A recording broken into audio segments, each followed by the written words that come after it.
금리가 올라간다고 해가지고 하루아침에 급락하지 않는다. 안정화되지 않는다. 올라간 다음에도 한동안 횡보하는 거예요. 한동안 꾸준히 행복하고 이게 더 고통스러운 시간이 될 것이다. 그러면 나에게 고정적인 인컴을 줄 수 있는 것이 사라지면 그때 우리의 노후를 안정적으로 지켜주는 것이 바로 연금소득이다. 첫 번째로 공적 연금 무시하지 마라. 국민연금, 공무원연금 이런 거 있잖아요. 유튜브 채널 연금박사를 운영하고 있는 연금박사 이영주입니다. 우리나라에서 연금에 대한 모든 궁금증은 연금박사로 문의하시면 되겠습니다. 네. 네, 저도 뭐 열심히 하고 있는데요. 한 3년 해보면서 많은 구독자들이 또 호응해 주셔가지고 연금에 대한 이야기도 드리고 있지만 반대로 뭐 투자, 뭐 부동산, 전반적인 재테크 이야기도 다 드리고 있어서 뭐 여러 가지 이슈가 있지만 우리가 그 와중에서 꼭 찾아야 될 원칙, 본질은 무엇인가 이런 얘기를 좀 많이 드리고 있습니다. 아, 네. 그러니까 요즘 아무래도 뭐 주식시장을 포함해서 뭐 부동산도 뭐 말할 것도 없고 암호화폐는 더 그렇고 그렇죠. 이게 전체적으로 재테크 시장이 네. 투자 시장이 좋지 않다 보니까 네.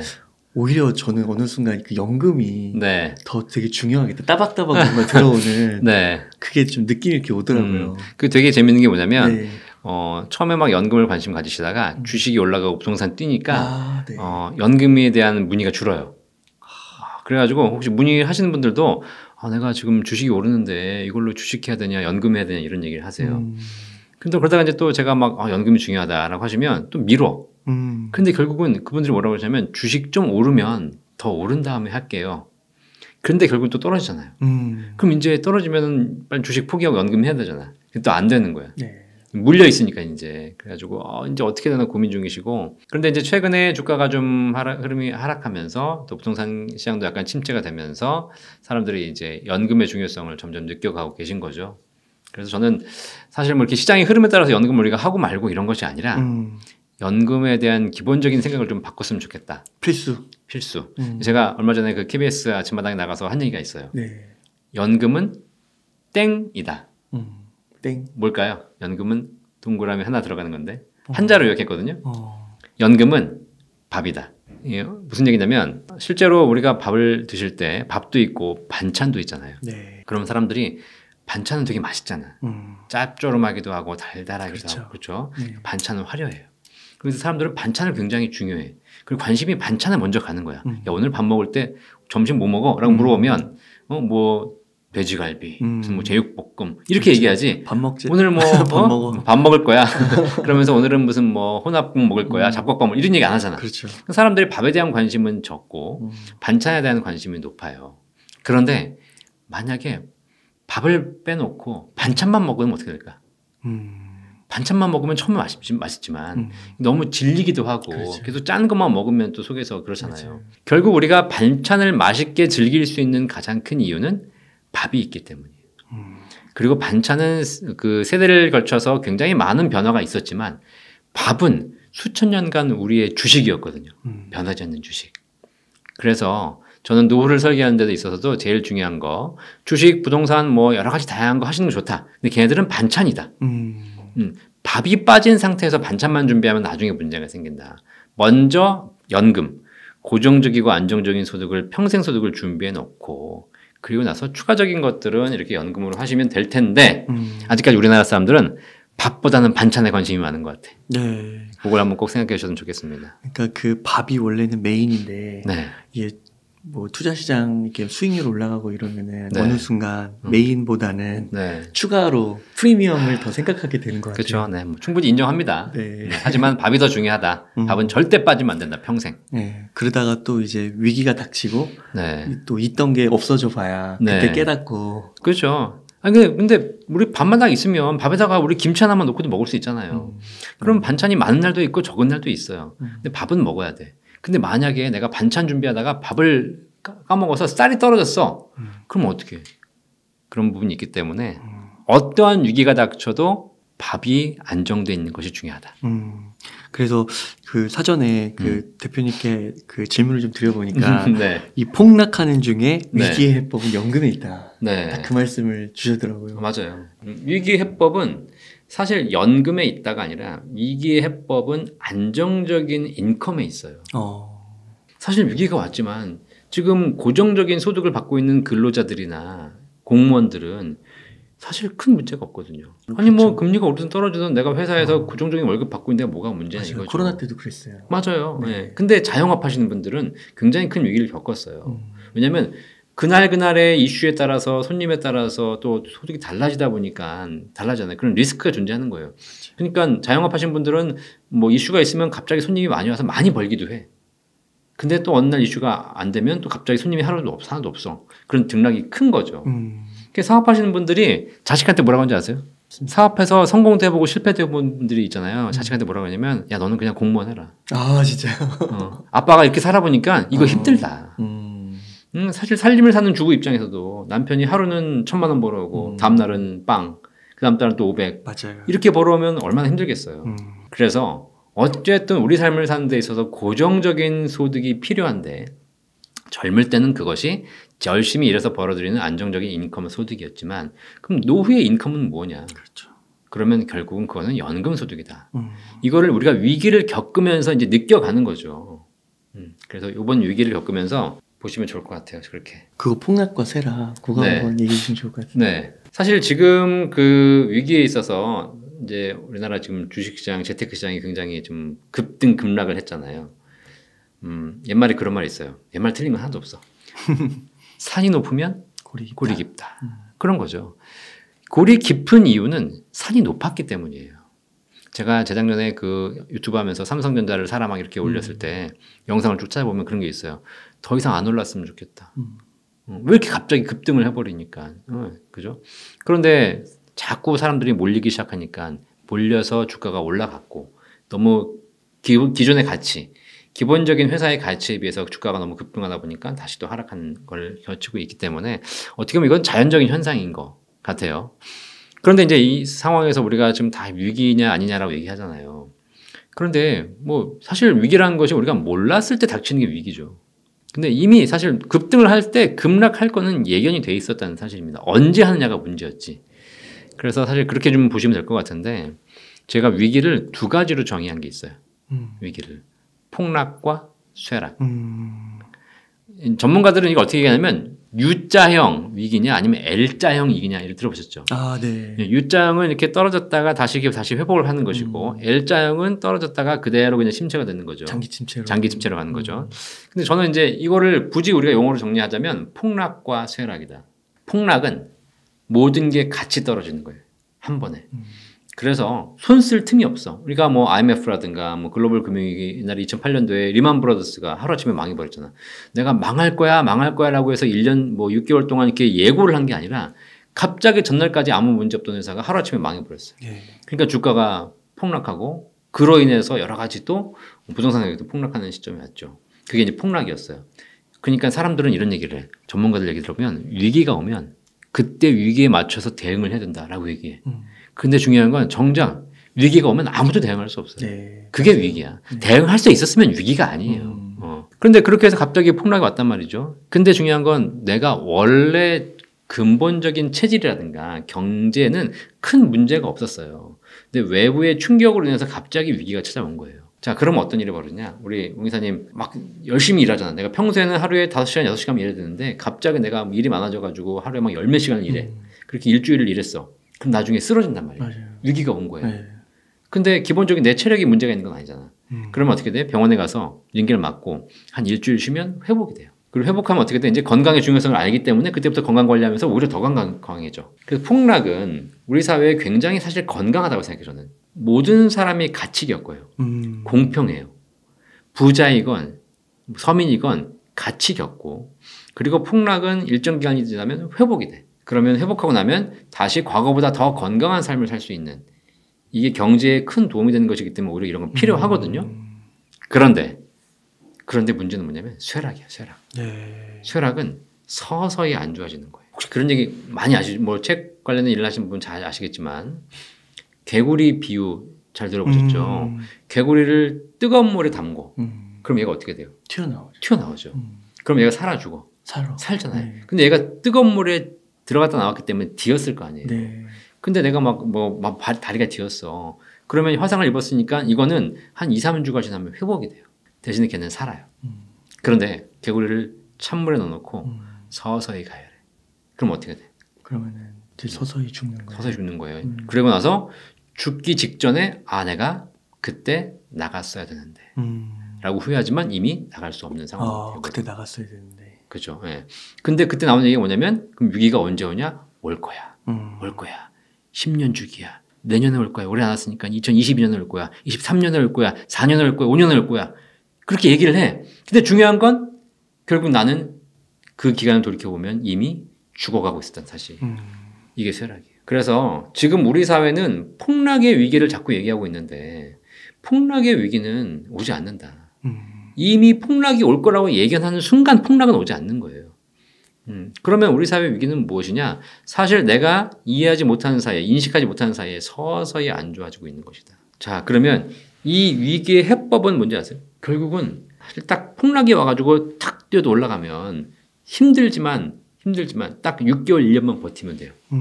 근데 쇠락은 짧아야 2, 3년이고 길면 2, 30년이에요. 내가 사업하시니까 아시겠지만 사업이 잠깐 안 되면 내가 며칠, 몇 달 고생했다 다시 회복하면 되는 건데 이것이 앞으로 2, 3년, 2, 30년을 안 된다고 생각해봐요. 어떠시겠어요? 그렇죠. 그럼 여기서는 버티는 사람이 승자가 돼요. 버티는 게 그러니까. 근데 중요한 건 우리 코로나 때도 아시겠지만 코로나가 처음에 왔을 때 야 이거 한 2달이면 끝날 거야. 그러니까 그러네요. 그렇잖아요. 네. 근데 2달이면 끝났어요? 안 끝났죠. 근데 뭐라 그랬냐면 여름 되면 코로나가 지금 1월, 2월에 시작됐으니까 여름 되면 날씨가 더워지니까 감기 바이러스가 사라지면서 끝날 것이다. 그래서 그때 문재인 대통령 나와서 뭐라 그랬어요? 이제는 다 끝났다. 라고 했는데 그 다음에 바로 뭐 터지면서 이랬잖아요. 맞아요. 그러니까 결국은 보면은 끝날 줄 알았어. 근데 6개월 돼도 안 끝나. 근데 1년 돼도 안 끝나. 1년 반이 돼도 안 끝나. 2년 돼도 안 끝나. 3년. 지금까지 계속 오고 있는 거잖아. 그러면서 이제 조금 회복되는 것처럼 보이지만 사실 그 2년 동안 그 회복되길 기다렸던 사람들 중에서 돈이 있는 사람들은 다 버텨냈다는 거예요. 근데 내가 이번 달만 버티면 되겠지라고 해서 대출을 끌어썼어. 근데 2달째가 돼도 안 돼. 또 대출을 끌어썼어. 3달째 또 끌어썼어. 근데 6개월, 1년 지나니까 이제 어떻게 돼? 차라리 처음부터 어차피 코로나는 2, 3년 갈 거니까 아닐 거면 빨리 오늘 접어. 그랬으면 이번 달에 매출 없다 하더라도 그래 그럼 여기서 접자. 네. 빨리 털었으면 빚은 없었을 거야. 근데 중요한 건 될 줄 알고 계속 땡겨 쓴 거예요. 친구한테 가서 1,000만 원만 빌려줘. 은행 가가지고 5천만 원만 빌려줘. 맞네요. 어디 가서 지금 빌려가지고 대출은 다 써가지고 6개월을 버티느라고 대출이 몇 억이 됐는데 결국은 안 끝난 거예요. 그럼 그때 가서 접을 수밖에 없어. 이제 더 이상. 그러면 대출까지 않기 때문에 더 크게 무너지는 상황이 발생하는 거예요. 이게 코로나를 겪었지만 사실 우리 사회가 지금 이렇게 지지부진한 쇠락의 위기를 앞으로 더 겪을 거라는 거지. 혹시 앞으로도 위기가 올 거라고 생각해가지고 내가 버티고 계신 분이라면 빨리 이 시점을 선택하셔야 돼. 아니면 싹 지금 정리해. 버틸 수 있는 앞으로 최소한 적게는 2, 3년 길게는 1, 20년이에요. 버틸 자신이 있으면 버티세요. 근데 내가 계속 그냥 지금 수명 연장만 하고 있다면 결국은 나에게 더 큰 리스크를 안게 되는 것이다. 그리고 그렇게 여러분이 안게 되는 리스크들, 여러분이 진 빚 이런 것들은 결국은 어떻게 돼?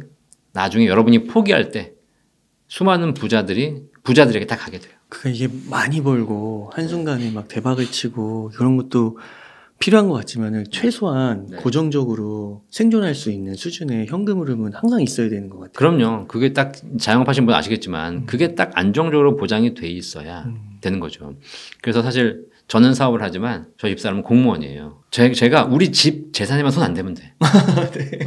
내가 만약에 저도 이제 하다 보면 잘 될 수가 안 될 수 있는 거 아니에요. 그러면 저기 투자도 하고 싶고. 그러니까요. 근데 네. 제 통장이 영원히 됐다. 난 사업 접어야 돼. 근데 거기다 놓고 집에 가가지고 집사람한테 내가 지금 사업이 안 되는데 네 월급 담보로 1억만 대출해줘. 그럼 같이 망하는. 오래 버틸 수 있는 거가 필요한 거고 폭락은 오히려 진짜 모든 사람이 함께 겪는 건데 네. 쇠락은 이게 각 사람마다 좀 차이가 있는 거고 또 무리하게 어떤 사람은 더 끌어쓰는 사람은 더 이제 예상되지 못하는 미래가 왔을 경우에 이제 망하면 그렇죠. 돌이킬 수 없는 네네네. 거고. 네. 그래서 딱 여러분들이 폭락과 쇠락을 한번 생각해 보시고 지금의 위기가 폭락이라고 생각하면 언젠간 바로 회복이 가능할 것이지만 서서히 안 좋아진다고 생각하면 내가 위기에 대한 전략을 다시 세워야 돼요. 그 연금 박사님을 많이 찾아오시잖아요. 네. 그럼 그때 이제 이런 케이스들이 되게 많으신 거예요. 많죠. 뭐 일단은 근데 연금을 하러 오시는 분들은 그런 경험을 겪어서 오시는 분들도 계시고 사전에 그런 걸 봤기 때문에 그건 됐고 그럼 나는 안정적인 소득을 좀 만들어 놓고 싶다라고 해요. 근데 제가 상담하면서 무조건 다 연금 설계해주고 하지 않아요. 리스크가 있는 사람들은 사실 연금이라는 것이 고정적으로 평생 납입을 해야 되고 또 평생 받아야 되는 거잖아요. 근데 이 사람이 뭐 최소한 5년, 10년 꾸준하게 투자를 하고 납입을 해야 되는데 하다가 보면 못할 것 같아. 그러면 그런 걸 체크해요. 그래가지고 만약에 당신이 내 앞에서 분명히 10년간 한 달에 100만 원씩 연금으로 준비하겠다고 했는데 중요한 건 중간에 가다가 포기하거나 혹은 뭐 사업이 안 되니까 연금 담보로 뭐 뺏쓰거나 해약하거나 이럴 가능성이 있는 사람들이 있어요. 이런 사람들은 애초에 하지 말라고 얘기해요. 처음부터 안 하는 게 좋아. 지금부터 전략을 다시 세워라. 네. 요즘에 또 한 가지 여쭙고 싶은 게 금리. 그래서 이게 금리가 지금 많이 올라가고 있어서 되게 많이 힘들어하실 것 같은데 금리 문제로 또 고민하시는 분들도 많으신가요? 그럼요. 이게 다 같은 맥락이에요. 금리가 상승하는 것. 결국은 사실 우리가 그 한 10여 년간 주식 부동산의 화랑기, 부동산의 화랑기를 겪었던 가장 큰 이유가 내 돈으로 투자하는 것이 아니라 남 돈으로 투자할 수 있었기 때문이잖아요. 사실 사업을 내 돈으로 하면 걱정이 없어. 망해도 나만 망하면 돼. 근데 남 돈으로 했기 때문에 같이 망하게 되는 거예요. 빌려 썼기 때문이죠. 근데 이제 그걸 이제 차라리 그냥 내가 친구한테 빌려 쓰면 같이 망하면 되는데 국가에서 빌려 쓰거나 아니면 무슨 뭐 은행에서 빌려 쓰거나 이렇게 담보를 잡았으면 결국 다 이제 상환을 해야 되는 상황이 발생하잖아요. 그래서 우리가 지난 2년 동안 부동산 가격이 올렸는데 사실상 이것이 오른 힘을 보니까 돈을 가진 사람들이 돈 가지고 내가 집을 사서 올린 것이 아니라 레버리지 효과. 내 돈이 아니라 대출 받아가지고 계속 사서 올렸다는 거죠. 그죠? 근데 뭐 이제 와서 하는 얘기지만 시중에 돈이 풀리면 당연히 물가는 올라가는 건 예상된 거고 그동안에 오르는 것은 우리가 코로나 때문에 일정 부분 좀 약간 소비가 제한되어 있었기 때문에 못 올렸다면 이제 코로나가 풀리면서 갑자기 사람들이 소비를 늘어나기 시작하면서 돈이 풀리니까 미국의 인플레이션이 발생하는 것이고 그래서 금리가 지금 오르는 거잖아요. 어떻게 보면 우리가 이게 예견된 사실 금리 인상을 미국의 뭐 그 파월 무슨 연방준비위원회 의장이 금리를 인상하는 것처럼 보이고 그 사람의 생각에 따라서 금리가 오르락 내리락 하는 것처럼 보이지만 제가 보는 관점은 뭐냐면 이거는 아주 자연스러운 자연현상이다. 마치 생태계가 있으면 상위 포식자가 하위 포식자를 잡아먹고 그러면서 포식자가 다 잡아먹으면 얘네들이 사라지잖아. 그럼 하위에 있는 동물들이 다 잡아먹기 멸종하게 되면 결국은 상위 포식자도 먹을 게 없어서 얘네들 멸종하는 거예요. 그럼 얘네가 줄어들면서 다시 하위에 있는 애들이 생존하기 시작하고 이게 생태계지 않습니까? 경제도 누가 조작하는 것처럼 보이지만 결국은 다 생태계에 맞춰 돌아가요. 그러면 뭔가 사회가 잘못 가고 있고 문제가 생기면 거기에 반드시 신호가 있고 그거를 정상으로 바로잡기 위한 일들이 벌어지는 건데 그것이 지금의 금리 상승이다. 그러면 금리 상승은 언제까지 되느냐? 누가 내리고 있다고 내린 게 아니야. 파월이 갑자기 이제 더 이상 이제 인플레이션 안 되니까 금리 내릴게 라고 했는데 금리가 내렸더니 다시 인플레이션이 폭발하는 거야. 그럼 또 올릴 수밖에 없어요. 근데 인플레이션이라는 것이 뭐 누가 대통령이 뭐 하고 싶어서 하는 게 아니잖아. 자연스럽게 한 사람 한 사람의 그 경제 활동 인구가 하는 선택이 모여서 그 경제 현상을 만들어주는 것이고 경제 현상이 인플레라는 걸 만들어내는 거예요. 그러니까 우리가 밥 먹을 때 그렇게 얘기해야 돼. 우리가 밥 먹을 때 가가지고 지금 밥이 한 끼 거의 8,000원, 10,000원이잖아요. 그죠? 근데 그러면 우리가 얘기를 해야 돼. 나 8,000원짜리 밥 못 먹으니까 나는 그냥 5,000원짜리만 먹을게. 3,000원짜리만 먹을게. 그럼 이렇게 다 줄여야 돼. 그럼 자연히 어떻게 했어? 8,000원짜리, 10,000원짜리 밥을 파는 사람이 손님이 안 오니까 내려야 될 거 아니에요. 그죠? 이렇게 되는데 우리가 돈이 여유가 있으니까 뭐 8,000원 먹는 거야 그냥. 그러고 나서 거기다 또 계란찜 하나 더 시켜가지고 또 한 뭐 15,000원 먹는 거야. 그리고 끝나가서 커피숍 가가지고 스타벅스 5,000원 또 먹는 거야. 이렇게 우리가 아무 생각 없이 하나하나 했던 그 활동들이 모여가지고 결국은 이 경제의 인플레라는 걸 되는 거죠. 그런 차원에서 보면 지금 우리가 금리 인상을 마치 미국이 조정하는 것처럼 보이지만 막을 수 없는 자연적인 현상이고 이 금리 인상이 종료되려면 어떻게 되냐면 결국 생태계가 회복이 돼야 돼. 생태계가 회복이 되려면 어떻게 돼? 자산 가치가 정상으로 돌아와야 돼요. 그죠? 예. 그러면 우리가 지난 1년, 2년간에 했던 것들을 다시 다 반납해야 되는 상황이 발생하는 것이다. 어쩔 수 없이. 그래서 그런 차원에서 보면 금리가 올라간다고 해가지고 하루아침에 급락하지 않는다. 금리가 안정화되지 않는다. 올라간 다음에도 한동안 횡보하는 거예요. 한동안 꾸준히 행복하고 이게 더 고통스러운 시간이 될 것이다. 그러니까 올라가는 건 차라리 예측이 가능하잖아. 네. 그죠? 근데 딱 올라가가지고 거기서 꾸준하게 간다고 생각해 보세요. 그러면 이제 거기서 버틸 수 있는 사람들은 버티겠지만 버티지 못하는 사람들이 서서히 이제 몰락하는 구조가 발생하는 것. 그러니까 연금 박사님께서 그 IMF도 경험하시고요. 네. 그때 2000년 초반 예, 그때 하시고 또 서브프라임도 경험하시고 막 그러셨잖아요. 네.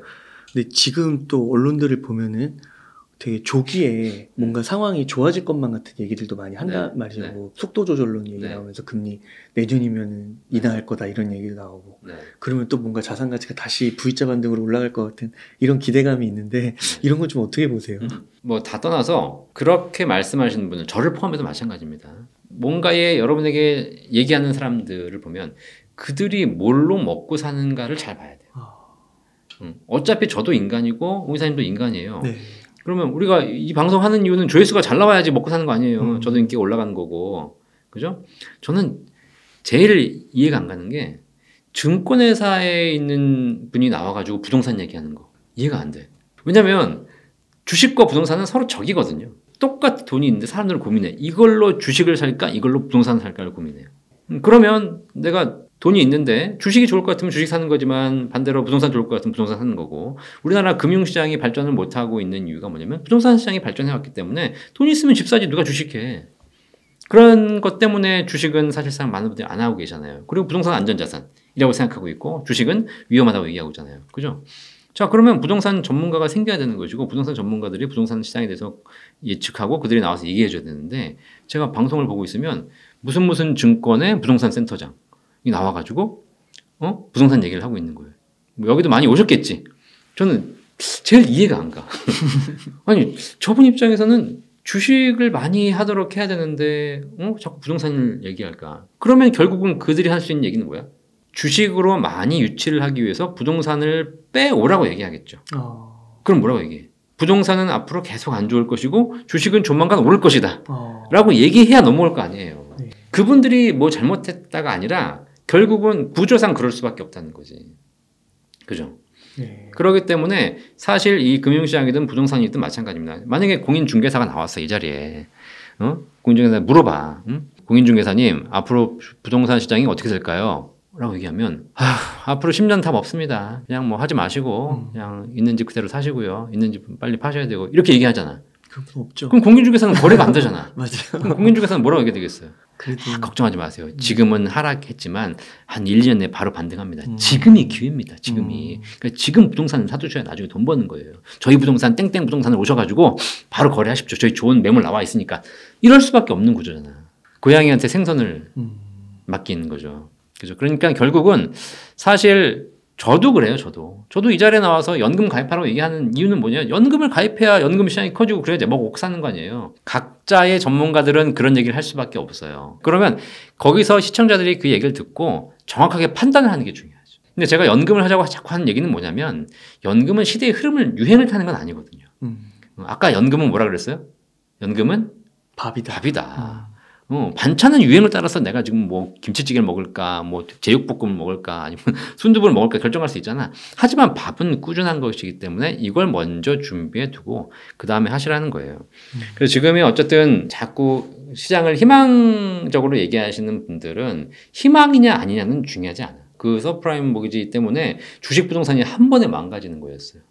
그때 저도 투자에 대한 컨설팅을 많이 했는데 사실 제 고객들도 많이 어려움을 겪으셨죠. 뭐 부동산도 마찬가지고. 그때는 사실 답이 없었어요. 그럼 제가 그 경험을 보고 얘기한 거잖아. 그때는 폭락이었다고. 답이 없어요. 대처할 수 있는 방법이 없어. 그때를 듣고 제가 깨달은 게 그거예요. 어떤 전문가들이 주식이나 부동산을 하다가 저점에서 사뒀다가 고점에서 팔면 된다. 위기가 오면 빨리 안전자산을 옮겼다가 다시 또 위기가 끝나고 나면 다시 공격적인 자산을 옮기면 된다라고 얘기해요. 근데 중요한 건 위기가 아닌지 오는지 어떻게 알아? 정작 위기가 닥치면 그런 얘기를 할 수 없다니까. 모든 전문가들이 위기가 닥쳤을 때 그만하세요라고 얘기할 수 없어요. 제가 그 책에도 썼는데 세월호 참사, 삼풍백화점, 대구 지하철, 우리 사회가 겪었던 굉장히 큰 사고들이잖아요. 그죠? 삼풍백화점 96년도, 세월호가 2014년도였고 대구 지하철이 2003년도였나 그래요. 거의 무슨 10년 단위로 이렇게 큰 사고가 나고 있죠. 그 사고의 공통점이 뭔지 아세요? 삼풍백화점이 무너졌어요. 삼풍백화점이 무너졌는데 그 사장실은 그 백화점 꼭대기에 있었어요. 삼풍백화점은 회장이죠. 살았어요, 죽었어요? 살았어요. 살았어요. 왜냐면 백화점이 무너졌으면 같이 죽었어야 돼. 살았어요. 그래가지고 나중에 이제 무슨 사장이지? 구속됐잖아요. 지금은 돌아가셨는데 세월호 선장 살았어 죽었어요. 살았어요. 대구 지하철 거기 운전하신 분 살았어 죽었어. 살았다는 얘기니까요. 다 살았어요. 근데 중요한 게 있어. 그 3명이 그 위기 현장을 벗어나면서 한 얘기가 똑같아요. 그 삼풍백화점 사장이 그 백화점에 있는, 사실 무던전 시간이 5시 50분인데 오후에 제가 그날 제대했기 때문에 기억나거든요. 근데 그때 이미 오후부터 징조는 있었고 저기저기 문제가 있었기 때문에 빨리 대피시켰어야 되는 건데 뭐라고 얘기했어요? 기다리세요. 괜찮습니다. 세월호 선장 나오면서 뭐라 그랬어요? 다 기억하잖아. 기다리세요. 대구 지하철 마찬가지. 빨리 내보냈어야 되는 건데 기다리세요. 왜냐면 무슨 문제가 났는지 잘 모르거든. 그리고 정작 문제가 있다고 얘기하면 어떻게 돼? 만약에 삼풍백화점 사장이 자, 우리 지금 백화점이 좀 문제가 있고 붕괴가 될 것 같으니까 빨리 대피하십시오. 라고 얘기를 했어요. 근데 다 대피한 거야. 근데 만약에 안 무너졌어. 그럼 어떻게 돼? 그러면 또 매출. 다음 달부터 백화점 안 와요. 이제 망하는 거예요. 그럼 걔는 바로 잘리는 거예요. 맞아요. 그러니까 거기서 나가세요라고 얘기 못 하는 거예요. 구조적이에요. 이거를 그 사장이 잘못했다, 뭐 세월호 선장이 잘못했다라고 얘기하시는 분들도 많이 계시는데, 물론 근본적으로는 해야 되는 절차를 안 한 건 잘못이지만 그 자리에 앉혀놓으면 웅이사님이나 저나 똑같이 답변할 수밖에 없어요. EBS에서 했던 프로그램 중에 그런 이거든요. 뭐 인간의 두 얼굴이라는 그 다큐가 있었어요. 거기 보면 실제로 사람들을 모아놓고 위기 상황을 만들어놔. 근데 사람들이 그 위기에 대해서 인지를 하고도 별 대응을 못해. 사실 위기가 닥쳐오면 제가 그 서브프라임이나 IMF나 이런 여러 가지 우리나라의 수많은 사건들을 보면 느낀 건 뭐냐면 위기라고 이미 알려지는 순간은 위기가 아니다. 그건 나중에 끝났을 때 걔가 위기였구나라고 얘기하는 것이지. 그리고 정작 위기가 닥치면 그 안에 있는 사람들이 정상적인 판단을 할 수 없다는 거예요. 그래서 주가가 떨어지면 지금처럼 주가가 떨어지잖아요. 수많은 주식 전문가들이 한 얘기가 뭐예요? 이구동성? 기다려라. 왜? 나가세요. 지금 안 됩니다라고 파세요라고 얘기하는 순간 내 실패를 인정하는 게 돼버려. 내 실패를 인정하면 다시는 나를 찾지 않아요. 그런 리스크들이 있어요. 그래서 이거를 아까 말씀하신 구조적인 문제로 찾아서 우리 투자자들이 스스로 판단해서 대응해야지, 이거를 누군가에게 물어본다고 했을 때 그도 나도 같이 위기이기 때문에 나 살기도 힘들어 죽겠는데 너 살리기가 쉽지 않다는 거예요. 연근 박사님 말씀 들으면서 계속 마음속에 드는 단어가 그 평상심, 항상심 이런 거 휘둘리지 말고 그냥 꾸준하게 소가 가듯이 안전하게 가는 그게 떠오르는데. 맞아요. 그런 시스템이 필요하다는 거야. 내 삶에 있어서. 내 삶에 있어서. 그래야 이런 위기가 있을 때 버틸 수 있다는 거죠. 그게 젊을 때는 인컴, 소득이에요. 젊을 때는 일이에요. 일. 투자가 아니고, 투자는 언제든지 변동할지 모르는 자본소득이잖아요. 그거 말고 노동소득이 필요해요. 왜냐하면 내 몸뚱아리가 내가 죽으면 끝나는 거잖아. 노동소득은. 하지만 내가 살아있는 한 내 몸을 통해서 벌어들일 수 있는 소득을 확보하면 결국은 아무리 옆에서 뭐가 일이 있다 하더라도 그 소득은 변하지 않는다는 거예요. 근데 사람들이 이 근로소득, 노동소득이 제일 중요함에도 불구하고 이걸 언젠가부터 천시해. 그리고 몸 팔아서 일하는 사람들은 바보라고 생각하고 앉아가지고 자판 두들기면서 주식해가지고 부동산 돈 번 사람들이 대박이라고 생각해. 이게 자본주의 현상이에요. 이건 뭐 어쩔 수 없어. 근데 중요한 건 그러면서 사람들이 어느 순간 근로에 대한 가치를 잃어버리고 앉아서 계속 그냥 주식이나 부동산으로만 하기 시작해. 그러면 세상에 일하는 사람은 없고 전부 다 돈 굴리는 사람만 있어. 그럼 어떻게 돼요? 그럼 결국은 농사 짓는 사람이 없는 거야. 지금은 밥이 있지만 나중에 농사 짓는 사람이 없고 농사 짓는 사람이 농사 안 짓고 전부 집에 앉아가지고 주식하고 있어. 계속. 쌀이 안 나와. 그럼 어떻게 돼? 나중에 전 사회가 이 생산이 기본적인 시스템이 붕괴되는 거죠. 근데 젊을 때는 일을 할 수 있는 시스템을 가지고 있잖아요. 직장을 다니면서. 그런데 나이가 들면 퇴직하면 이 시스템이 사라져. 그러면 나에게 고정적인 인컴을 줄 수 있는 것이 사라지면 그때 우리의 노후를 안정적으로 지켜주는 것이 바로 연금소득이다. 연금소득은 개인이 가입하는 금융상품이기 이전에 사회가 갖춰줘야 될 기본적인 시스템이에요. 그래서 선진국들은 대부분 다 이것이 공적연금으로 발달해요. 국가가 기본적인 연금 시스템을 사회적으로 갖춰주는 거죠. 근데 우리나라는 그게 안 되기 때문에 개인이 지금 선택하고 있는 거잖아요. 근데 나중에 이제 이런 위기를 이제 퇴직해 보시면 느낄 거다. 퇴직해 보시면 이 소득이 사라지는 순간 내가 그때 무엇이 필요한가를 처절하게 느끼실 거고, 그리고 이런 위기가 왔을 때 주식 부동산으로 왔다 갔다 하면서 있을 때 고정적인 소득이 보장되어 있는 사람들은 걱정 없이 내가 좀 떨어져도 기다릴 수 있는 것이고, 그럴 수 있지만 그렇지 않은 사람들은 지금 이 시점이 나에게 굉장히 중요한 리스크가 되기 때문에 결국 여기서 잘못된 판단을 하기 쉽다라는. 그래서 실제로 한 달에 한 500만 원 정도는 필요하다고 말씀드리는데 물론 꾸준하게 준비하실 필요가 있죠. 그런데 그 이제 답을 알려드리면 첫 번째로 공적 연금 무시하지 마라. 국민연금, 공무원연금 이런 거 있잖아요. 특히 지금 이제 은퇴를 앞두고 계시는 5, 60대 입장에서는 국민연금이 제일 좋아요. 그래서 국민연금 꾸준하게 준비하고 싶으신 분들은 뭐 한 달에 적게도 150만 원, 많게는 200만 원씩 국민연금으로 받아요. 맞벌이 하잖아요. 그럼 300이에요. 그러니까 이분들은 그냥 국민연금만 가지고도 노후의 기본은 해결된 거예요. 근데 이제 국민연금을 제대로 준비해오지 않으셨던 분들. 그럼 몇 년 정도 일하신 거예요? 보통 한 25년에서 30년 정도. 그러니까 88년부터 꾸준하게 지금까지 한 20, 30년간 직장 생활을 해오신 분들은 국민연금이 보통 평균적으로 한 150만 원 정도. 근데 이제 그게 준비가 안 되신 분들은 그게 좀 줄어들잖아요. 그래서 특히 뭐 국민연금이 앞으로 뭐 어떻게 될지 모르겠으나 그래도 공적연금은 일정 부분은 보장이 되는 거니까 꾸준하게 준비하시면 적어도 한 사람당 한 100만 원 안팎의 연금은 누구나 확보할 수 있고 특히 요즘 맞벌이 하니까요. 서로 할 수 있다면 각각 200은 확보할 수 있는 것이고 그 다음에 퇴직금. 퇴직금이 보통 1년에 한 달치 월급 퇴직금이잖아요. 그죠? 근데 이거 보면 내가 연봉이 3천이다. 그럼 한 달에 250 받는다. 그러면 한 달에 1년에 250이 퇴직금이 쌓이는 거예요. 그것이 10년 쌓이면 2,500, 20년 쌓이면 5,000. 근데 급여가 올라가잖아 또. 그러니까 또 퇴직 직전 3개월 평균 임금에 또 보기 때문에 실제로 퇴직 직전에 내가 500만 원이었고 월급이 20년간 근속했다. 그럼 퇴직금 1억 쌓고 나오는 거예요. 그렇게 해서 한 1억에서 1억 5천, 2억 정도 퇴직금 마련해 내오시는 거 그것이 나중에 노후에 또 일정한 연금 역할을 하게 되는 거고 그 다음에 개인연금 중에서 개인연금이 두 가지가 있어요. 납입할 때 세금을 돌려받는 세대적격, 연금 계좌, 연금 저축, IRP 이런 거고 그 다음에 이제 납입할 때는 세대 혜택이 없지만 연금 탈 때 비과세 혜택을 받는 연금보험 요 두 가지가 있는데 세대적격 연금보험 납입할 때 세금 혜택 받는 거 연말정산에 세금 환급 받는 거는 연금저축은 연간 400 그다음에 IRP는 연간 700까지 세제가 혜택이 되니까 이것도 한 달에 3, 40만 원씩 꾸준하게 부으시면 나중에 노후에 연금에 재원이 되는 것이고 비과세 연금보험 같은 경우에는 연간 1,800까지 비과세 납입 금액 그러니까 한 달에 150씩 내시면 돼요. 근데 그거 낼 여력이 없으신다 하더라도 그것도 꾸준하게 몇십만 원씩 준비하시면 국민연금, 퇴직금, 연금저축, 그 다음에 연금보험 여기까지만 준비하셔도 꾸준하게 일정 부분의 연금이 가능하고요. 이렇게 되면 뭐 사람에 따라 다르겠지만 이것만 빠지지 않고 하셔도 노후에 보태도 300, 많게는 한 4, 500 정도의 연금을 마련할 수 있습니다. 1인당? 1인당. 맞벌이 하면 2배가 되는 거죠.